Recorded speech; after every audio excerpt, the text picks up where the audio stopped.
of Ideas 2009. We had an engrossing evening yesterday, and today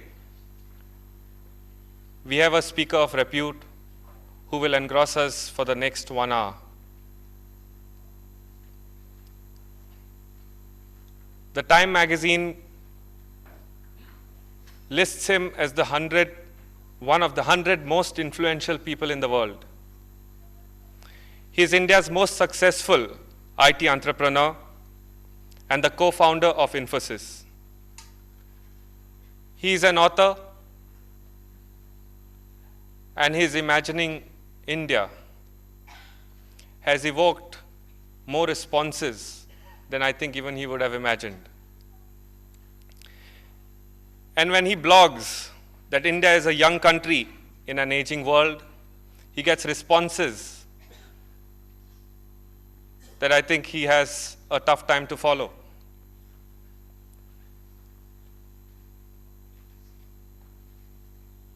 Yes, today we have amongst our midst, and we welcome the Konkani speaking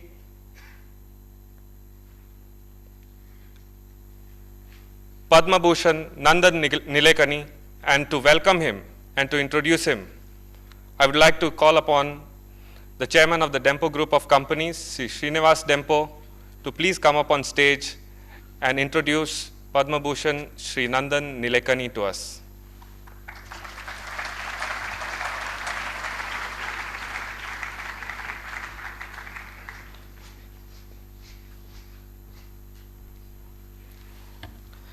Thank you, Sanjeet. Honorable Speaker of the Goa Legislative Assembly, Sri Pratap Singh Rao Ji Rane, Mrs. Rane, our keynote speaker for this second day of Festival of Ideas, my friend, Mr. Nandan Nilekani, Sri Anand Prakash, Director of Art and Culture, and members of the August gathering. It's indeed a great privilege for me, and I must thank the organizers for doing me this honor to introduce a man that has deeply impressed me in more ways than one. Right since I met him 3 years back and spent some time with him the first time that I met him in Goa. Since then, Nandan continues to impress me, and I admire him immensely for his views on various topics of interest to all of us as Indians, particularly on reforming the Indian educational system, on reforming corporate governance in India, and his views on the Indian economy and why he thinks that India will continue to dominate the world scene in the future. Friends, he has been called as the Bill Gates of India, the man who has made India synonymous with information technology and outsourcing, and is consistently rated as one of the best technology and business brains in the world. A man who from modest beginnings, through sheer hard work and commitment, got into the prestigious Indian Institute of Technology, Mumbai, and later on joined Patni Computer Systems way back in 1978, which was his first job. He then went on to become an entrepreneur, and by his own words, he calls himself an accidental entrepreneur. He met the charismatic Narayan Murthy way back in the late 70s, and together they co-founded Infosys, which is today one of the most admired corporations, not only in India, but all over the world. Infosys has, over a period of time, become the most admired and respected company, with an estimated worth of more than $4 billion. Nandan's vision to develop Infosys as a company of ethics and excellence has made it as vibrant as ever. Currently, Nandan is the co-chairman of Infosys, and his specific responsibilities include focusing on key client relationships, being a brand ambassador for the company, and working on transformational initiatives. I remember asking Nandan when he gave up his CEO responsibility to Gopala Krishnan and asked him whether he has some time in hand now. He says he is even under more pressure of time than ever before. So that's Nandan. Within Infosys, or even outside Infosys, he's the most sought after man. Many of the governments in India, and not only in India, all over the world, quote him to advise them on various issues of strategic importance undertaken by the respective governments. To mention just a few, he's there on so many various committees. I would like to make a mention that he is on the Prime Minister's Knowledge Commission, and together with Sam Pitroda, is trying to change the face of modern education in India. He is also the elected president of the National Council of Applied Economic Research, one of the pioneering research institutes of the country. He sits on the review committee on the Jawaharlal Nehru National Urban Renewal Mission, another very important project undertaken by the Government of India under the priority sector. He was chairman of Government of India's IT Task Force for Power. So you can imagine the kind of commitment Nandan has and the kind of passion that he has for the country to make sure that India comes on the top of the world economic scene. So many awards and accolades, I don't know where to start, but I think I will be failing in my duty if I don't mention a few. In recognition of his contribution to not only corporate India, but also in the educational and social fields, he is the recipient of many awards. In 2006, as Sanjeet said, Nandan was conferred one of the highest civilian honors by the President of India, that is the Padma Bhushan. He also became one of the youngest entrepreneurs to join 20 global leaders on the World Economic Forum Foundation Board. Nandan was named as Asia's Power 25, the most powerful people in business in Asia by Fortune magazine, 2004. And as Sanjit said again, Time magazine rated him as 100 most influential people in the world. And also Forbes Asia designated him as the business leader of the year, 2006. All of you all may be knowing that Nandan was the inspiration behind Thomas Friedman's book, The World is Flat. And when asked, Thomas Friedman, one of the best authors, you know, The World is Flat was one of the bestseller books. Thomas Friedman was asked, what makes Nandan unique? And I would like to quote this because I was deeply impressed and couldn't agree more with Thomas Friedman. He said, what makes Nandan unique is that he is one of the greatest explainers, and it explains why, if you sit outside his office for a day, you notice that half of the people going in are employees looking for instructions or customers looking for deals, and the other half are politicians, journalists, and ministers from around the world looking for an explanation of what it all means. That's Nandan. In his latest book, some of you have his book, and I saw you all taking autographs from Nandan, Imagining India, which I'm sure Nandan will touch upon this evening and he'll give us more insight. I personally started reading the book, and thanks to Mrs. Rane, who handed me a copy when I met her last time. I have been deeply impressed by Nandan's forthright views, by his passion to change things. He's given a wonderful insight on the future of India. He's also talked about some history. He's talked about the Indian young generation, and I think it will be worthwhile for every young person here to pick up a book and read Nandan's book. Nandan is married to Rohini, who is in Goa, but who is not with us today. She was here last evening. An equally committed woman, she's engaged with various organizations, and she is involved with the task to change the social fabric of the country. Akshara Foundation and Argayam are two NGOs that I think she's founded. Akshara Foundation deals with the less privileged children, and I think she's touched more than 500 less privileged children to change them and to get them involved in deeper education. And Argayam is an NGO which deals with the water crisis in the country. With these few words, ladies and gentlemen, I don't want to come in between you and the speaker. May I present to you Mr. Nandan Nilekani.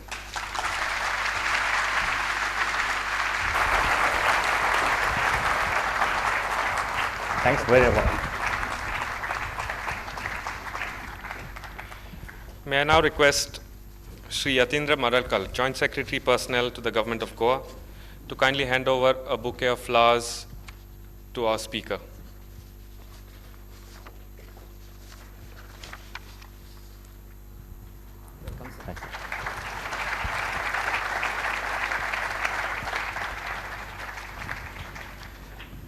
As the speaker commences his talk, I would request everyone to kindly put off their mobiles and respect the decorum of the house. Thank you.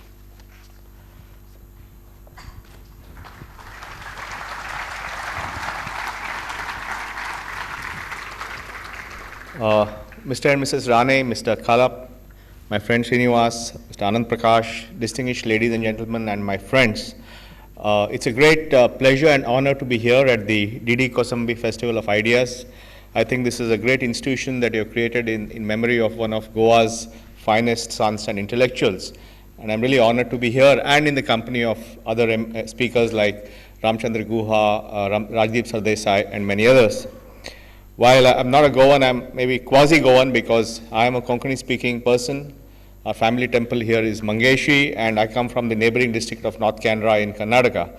So, I have some claims to be here.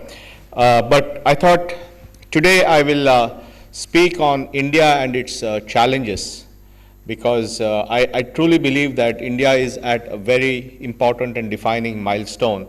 And it's very important that we understand both the size of the opportunity as well as the size of the challenges.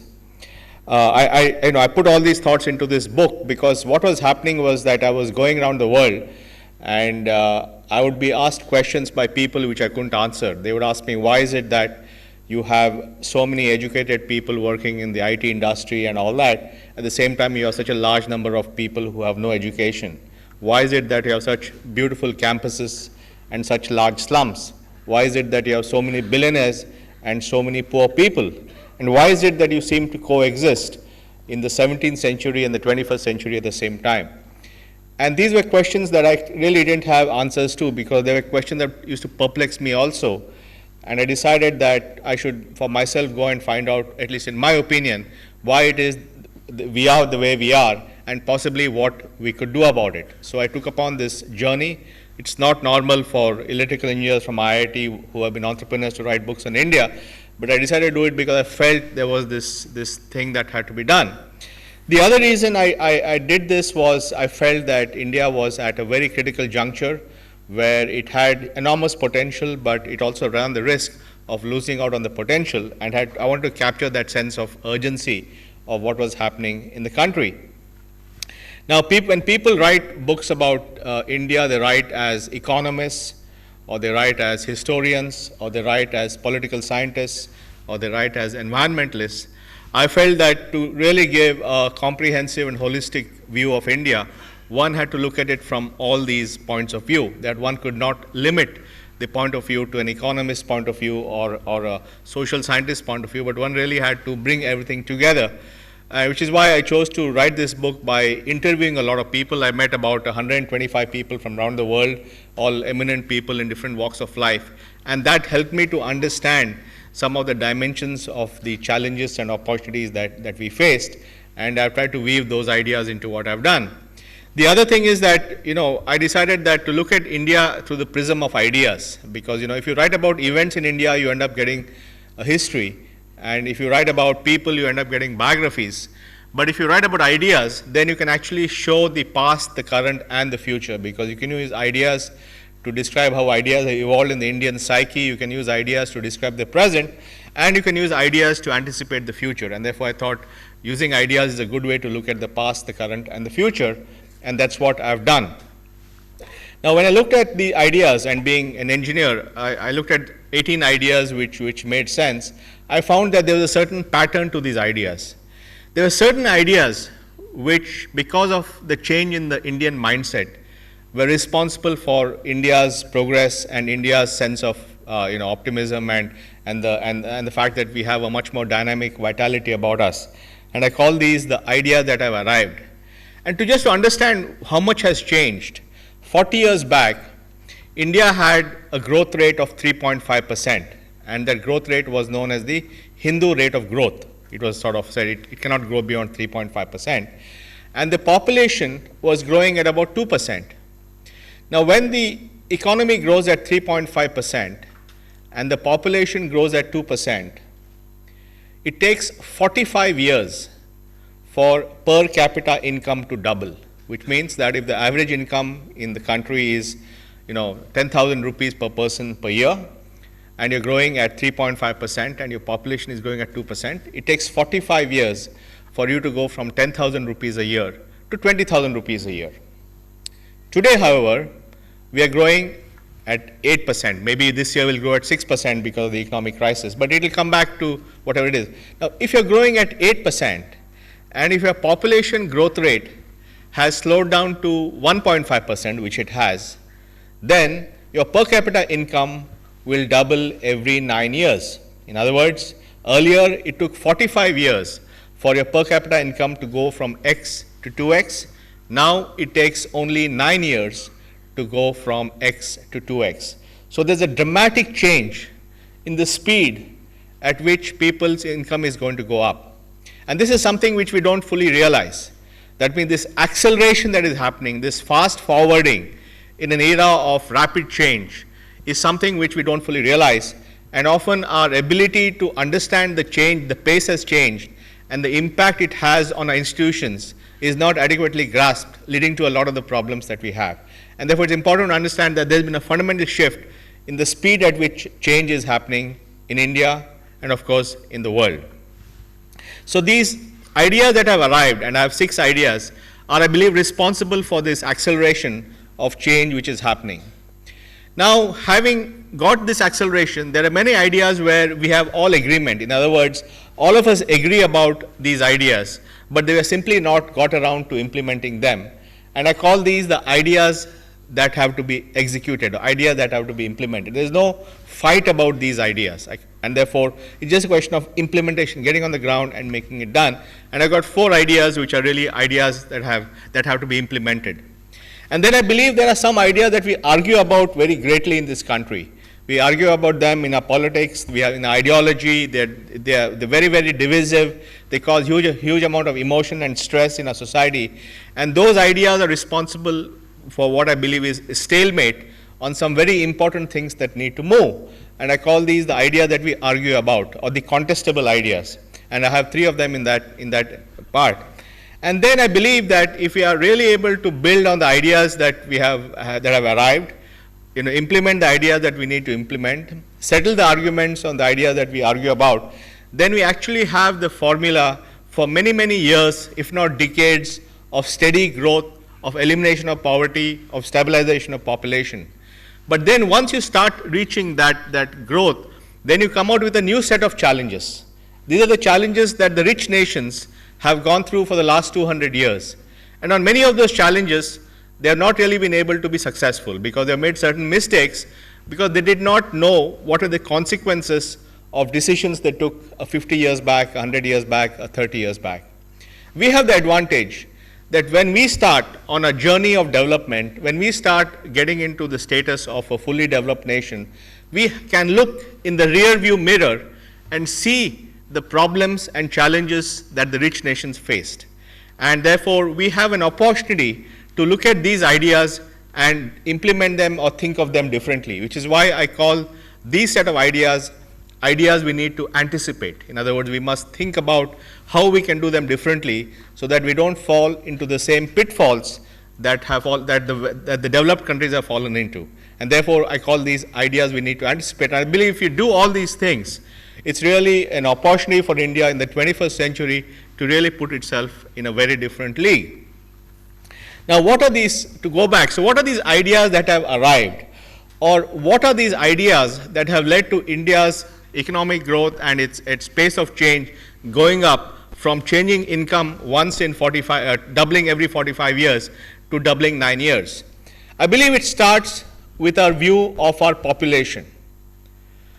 In India, if you go back and look 30, 40 years back, in India, maybe in the 1960s, we had a huge worry about the population. We said population is a burden, population is a liability, population needs to be controlled. And that was the general philosophy. India was among the first countries in the world to officially have family planning it was the Department of Government of India. Today, we have changed, and we now believe that population is an asset. Population is human capital. In other words, people are the human capital that we have, and we must develop in a way that we take full advantage of our human capital. And this is a very fundamental change in our mind, our view of population as a liability to population as an asset, our view changing from population as a burden to population as human capital. This is a very fundamental change in the Indian mind. And this is very important to understand, because when you start thinking of your population as human capital, then you worry about how to feed them, how to keep them healthy, how to make sure they're educated, how do you make sure that you have the roads to go to school and work, how do you make sure they have lights to study at night, how do you make sure that they have jobs to get, and therefore you think of how to leverage your human capital. What is also unique about India's human capital is that this realization that India's strength is its human capital has come at a point when India is having what is known as its demographic dividend. Now, what is this demographic dividend? A demographic dividend is a term coined by economists David Bloom and Williamson. In fact, David Bloom's father-in-law his mother-in-law still lives in Bangalore. His wife is an Indian, so he has an Indian connection. And they said that in every economy, there comes a time when the population rate starts slowing down. In other words, the number of new babies being born reduces. And we saw that. We said our population growth rate fell from 2 to 1.5%. Now, when your new babies being born slows down, then you have a period of 30 to 40 years when the bulk of your population is in the age group of 15 to 65. In other words, you have less babies being born, so there are less young babies, young children in the country, and because the population was lower before, you have less old people. And therefore, when you have a large number of people in the working age of 15 to 65, and less people below the age of 15, and less people above the age of 65, you call that as your demographic dividend. Because in that period, as a country, you have more people working and less people to support. And this ratio of people to support to people working is called as the dependency ratio. If a society has a low dependency ratio like India has, it is something like 4:1, which means four times the number of people can work as opposed to one to be supported. So when you have that unique situation, then it's a very nice time for a country because you have less people to support, more people working. More people working means more people contributing to the economy. More people contributing to the economy means they save more. When they save more, there's more capital. When there's more capital, you can invest that capital back. When you invest the capital back, you can have high economic growth. When you have high economic growth, you can create more jobs. So you can create this virtuous cycle. And therefore, when a country has its demographic dividend, is often the time that the country has its greatest growth and its greatest promise. And India is having its demographic dividend now. And not only it is also economic growth, it's also a time of great vitality because there's so many young people, there's so much energy, there's so much innovation, there's so much creativity. So it's a very good time. It's a golden age for any country. So India is now going to have its demographic dividend in the next 30 years. Now what is interesting is 30 years back, both India and China were approximately at the same level of development. They had the same population, they had the same per capita GDP and so forth. However, both countries tried to implement population control in different ways. In India, we did that through the population family planning methods. Unfortunately, what happened, or fortunately, was that during the emergency, during the Indira Gandhi and Sanjay Gandhi's time, was the first time that we tried to have coercive family planning. There was a whole Nasbandi program, 8.5 million sterilizations per year. And when the party lost in 77, politicians generally started believing that family planning was not a way to win elections. And in fact, they changed the name of the department from the Department of Family Planning to Family Welfare, because they didn't want to have the word even planning anywhere around. So family planning became family welfare in 1977.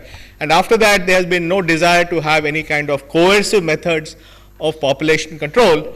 But population has still slowed down, not because of coercion, but simply because as people became urbanized, as they became educated, as female literacy went up, as infant mortality came down, automatically people felt the need to have, as women started marrying later, automatically the population rate came down because there was less need to have so many babies.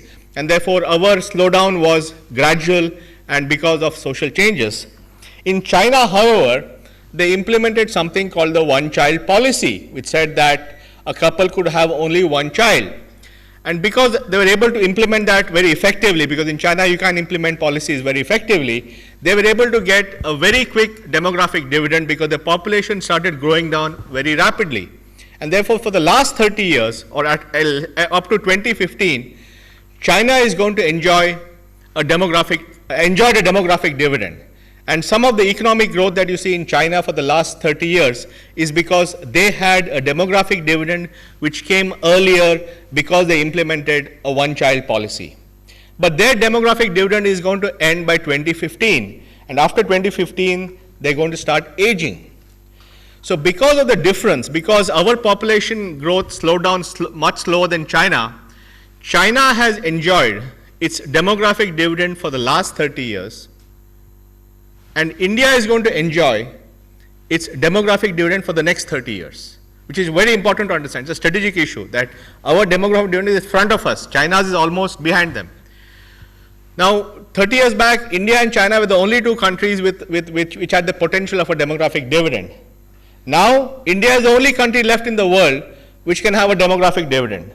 So not only we are going to have our demographic dividend in the next 30 years, we will have it when the rest of the world is aging, and aging rapidly.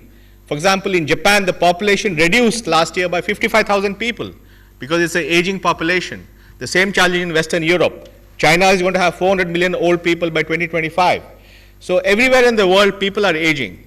So we are very fortunate that not only we have a demographic dividend, we will be the only young country in an aging world. And that's a wonderful opportunity, because when you're the only young country in an aging world, you can service the world. You can be the world's, whatever you want. And therefore, it's very important that we don't lose this opportunity. However, a demographic dividend is not just number of people. A demographic dividend can be encashed or harnessed only when you invest in your people, only when the people have the education, when the people have good health, when they're able to work, when they're able to have jobs, when the economy creates jobs, when the economy provides methods for them to become entrepreneurs, only then you can encash your demographic dividend. Because if you don't make the appropriate investments in all these things, what you will have is a very large number of young people who are frustrated, who are disgruntled, who are jobless, and who have high aspirations. Because the aspirations have now been unleashed. The fact is that today's young people have access to television, to the internet, to mobile phones. They see what is happening around them. And therefore, their aspirations have been unleashed in every nook and corner of the country. And if you are not able to create an environment where they are able to meet their aspirations, and if you make them disappointed or disheartened, then your demographic dividend will become a demographic disaster. Because the same force which creates this high pool of young people can also create a high level of disgruntled people. You can have violence, you can have, and you're seeing that in India. India actually has a choice. Do we go down the path of leveraging our demographic dividend, or do we go down the path of collapsing into a demographic disaster? And time is running out. Because if you don't address the issues that we have, in the next few years, there'll be more and more young people coming out. If you don't create enough jobs, if you don't create enough things to keep them busy, you will have more violence, more division, and that's how it will get exploited. Because once you don't have enough jobs, then you can always make it an issue. It's urban versus rural, north versus south, Hindu versus Muslim, caste versus caste. There are many ways you can play this game. So if we don't address this fundamental issue of creating enough jobs for our young people and making sure that we harness a demographic dividend, we are well poised to go the other way and have a demographic disaster. Because we have to create